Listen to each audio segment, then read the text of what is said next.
The United States has once again vetoed a draft UN Security Council resolution on the war between Israel and Hamas, blocking calls for an immediate humanitarian ceasefire in Gaza.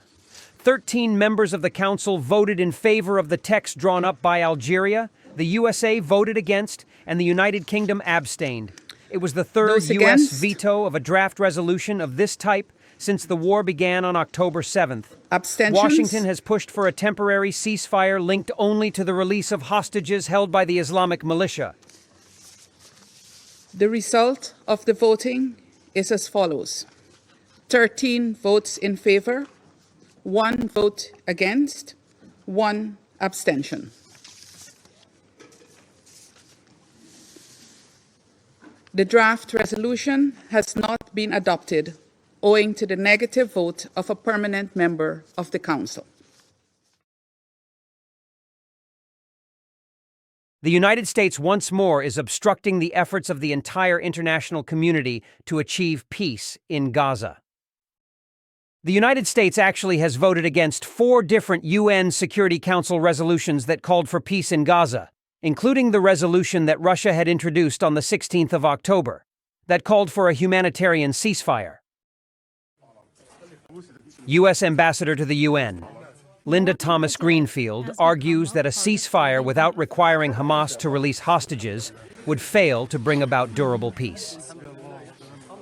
Ahmed bids farewell to his 8-year-old son. Action this council takes right now should help, not hinder, these sensitive and ongoing negotiations. And we believe that the resolution on the table right now would, in fact, negatively impact those negotiations. Demanding an immediate, unconditional ceasefire without an agreement requiring Hamas to release the hostages will not bring about a durable peace. Instead, it could extend the fighting between Hamas and Israel, extend the hostages' time in captivity, an experience described by former hostages as hell, and extend the dire humanitarian crisis Palestinians are facing in Gaza.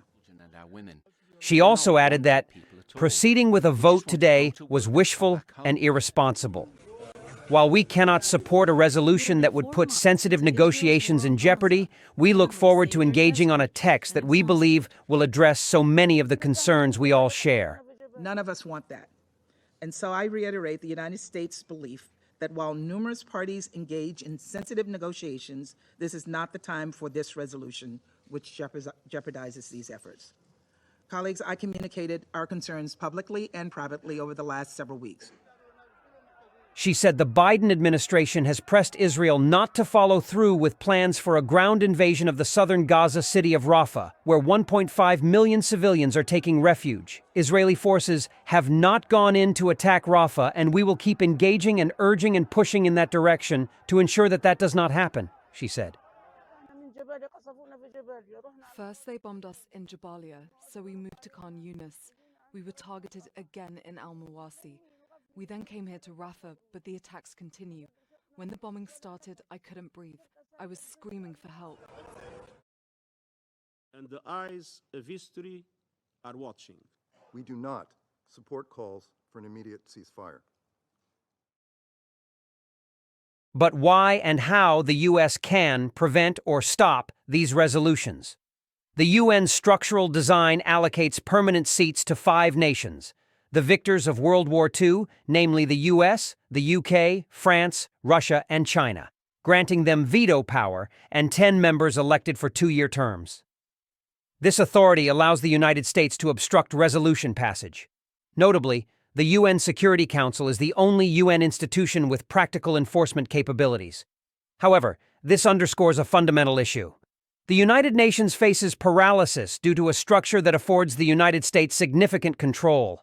The U.S. can unilaterally thwart global resolution implementation, exemplified by its repeated actions in the 4 months since October, blocking resolutions on 4 occasions.